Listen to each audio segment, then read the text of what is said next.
एक दौर की बात है।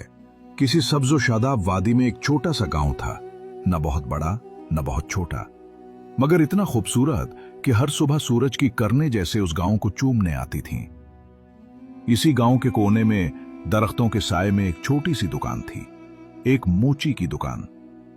मोची का नाम करीमुद्दीन था। करीमुद्दीन एक गरीब मगर ईमानदार शख्स था। उसकी जिंदगी बहुत सादा थी। सुबह सवेरे वो दुकान खोलता, जूते गूंदता, पुराने जूते ठीक करता और शाम ढलते घर चला जाता। उसके चेहरे पर हमेशा मुस्कुराहट रहती थी, गोया गुर्बत ने उसके दिल से शुक्र अदा करने की आदत नहीं छीनी थी। इसी गांव के पीछे एक घिना जंगल था और इस जंगल में एक चालाक गीदड़ लोमड़ी रहता था जिसका नाम था चल्लो। चल्लो बहुत मक्कार, अय्यार और बातों का जादूगर था। वो खुद मेहनत नहीं करता था बल्कि दूसरों को बेवकूफ बनाकर उनसे फायदा उठाता था। कभी किसान के खेत से चोरी करता, कभी लकड़हारे के थैले से कुछ चुरा लेता, कभी चरवाहे को चकमा देकर बकरी हथिया लेता। लेकिन फिर भी उसे हमेशा लगता था कि दुनिया उसके साथ नाइंसाफी करती है। एक दिन चल्लो भूखा प्यासा जंगल में फिर रहा था। अचानक उसकी नजर गांव की तरफ पड़ी। उसने देखा कि एक दुकान से जूतों की खुशबू आ रही है, वही पॉलिश और चमड़े की खुशबू। वो दबे पांव आगे बढ़ा। मूची दुकान के बाहर बैठा जूता सी रहा था। गेदुर ने सलाम करते हुए कहा, अस्सलाम वालेकुम मूची भाई, क्या हाल है? मूची ने चूक कर देखा। वालेकुम अस्सलाम। वाह भाई गीदर साहब, आज जंगल से शहर की सैर पर निकले हो क्या? चल्लू ने मुस्कुरा कर कहा, अरे नहीं मूची भाई, सैर कहा, बस भूख ने परेशान कर रखा है। सोचा कुछ खैरात मिल जाए तो पेट भर लूं। मूची का दिल नर्म था। उसने फौरन एक टुकड़ा रोटी और थोड़ा सा सालन निकाल कर दिया। गीदड़ ने मजे से खाया और खुश हो गया। जाते जाते उसने कहा, आपका एहसान कभी नहीं भूलूंगा मूची भाई। कभी मेरी जरूरत पड़े तो चल्लू गीदड़ हाजिर है। मूची मुस्कुरा दिया, ठीक है भाई, अल्लाह तुम्हें हिदायत दे। कुछ दिन गुजर गए। चल्लो रोज आता, कभी सलाम दुआ के बहाने, कभी थोड़ी सी खैरात के लिए। मोची हर बार उसकी मदद कर देता। फिर एक दिन चल्लो ने देखा कि मोची के पास कुछ सोने के सिक्के हैं जो उसने गांव के रईस के जूते बनाने पर कमाए थे। चल्लो के दिल में लालच जाग उठा। वो सोचने लगा, ये गरीब मोची इतने सोने के सिक्के रखता है, अगर ये सब मेरे पास हों तो मैं पूरे जंगल का बादशाह बन जाऊं। चल्लू ने मंसूबा बनाया। अगले दिन वो बहुत नरमी और मोहब्बत से बोला, मोची भाई, आप तो बहुत नेक इंसान हैं। अल्लाह ने आपको हुनर दिया है। मैं सोच रहा था आपके उस हुनर को जंगल तक फैलाया जाए। मोची हंसा, जंगल में? वहां कौन जूते पहनता है गीदड़ भाई?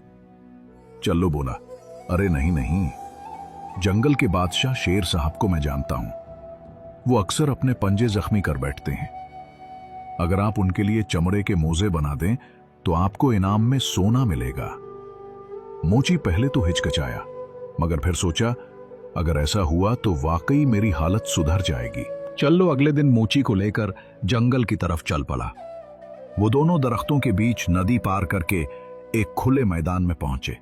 चल्लू ने कहा, यह जगह बादशाह के खेमे के करीब है, आप यहीं बैठ जाएं, मैं जाकर शेर साहब को बुलाता हूं। मोची ने खामोशी से अपने औजार खोले और इंतजार करने लगा, लेकिन चल्लू का इरादा कुछ और था। वो चुपके से गया और झाड़ियों के पीछे से मोची का सोना चुरा लिया, फिर आहिस्ता से जंगल के अंदर गायब हो गया। मोची की परेशानी कुछ देर बाद। जब मोची ने महसूस किया कि चल्लू वापस नहीं आया तो उसे शक हुआ। उसने अपने थैले में हाथ डाला और दिल दहल गया। सोना गायब था। मोची को समझ आ गया कि वो धोखा खा गया है, लेकिन वो गुस्सा करने के बजाय रोने लगा। या अल्लाह, मैंने तो उस पर एहसान किया था, ये उसका बदला है। मोची गमगीन होकर वापस गांव आया, मगर दिल में नफरत नहीं थी, बल्कि वो बार बार यही कहता, शायद ये मेरी आजमाइश है। दूसरी तरफ चल्लो अपनी चालाकी पर नाज़ा था। उसने सोना लेकर जंगल में एक गड्ढे में छुपा दिया और खुशी से नाचने लगा। मगर किस्मत को कुछ और मंजूर था। इसी रात एक भयानक तूफान आया। बारिश और बिजली ने पूरा जंगल हिला दिया। गड़ा मिट्टी से भर गया और सोना जमीन में दफन हो गया। जब सुबह हुई, चल्लो ने देखा सोना गायब। उसने घंटों तलाश किया मगर कुछ न मिला।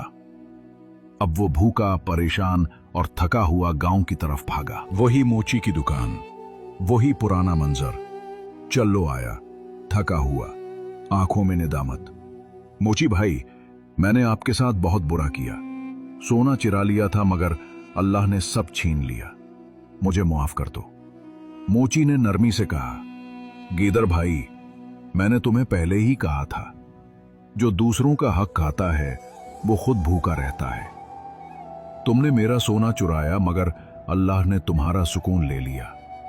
चल्लो रोने लगा। मुझे सच में अपनी गलती का एहसास हो गया है। मैं वादा करता हूं अब कभी किसी को धोखा नहीं दूंगा। मोची ने मुस्कुरा कर कहा, अगर तुम सच में तौबा कर लो तो अल्लाह जरूर तुम्हें मुआफ करेगा। उस दिन के बाद चल्लो ने चोरी छोड़ दी। वो रोज मोची की मदद करता, कभी पानी लाता, कभी दुकान साफ करता। मोची ने भी उसे मुआफ कर दिया। कुछ ही दिनों में गांव के लोग भी उसे अच्छा समझने लगे और यूं एक चालाक गीदड़ नेक बन गया और एक गरीब मोची ने अपनी नरमी से एक दिल बदल दिया। जो इंसान दूसरों के साथ नेकी करता है, अल्लाह उसे कभी जलील नहीं करता। लालच इंसान को अंधा कर देता है मगर सच्चाई आखिरकार फतह पाती है।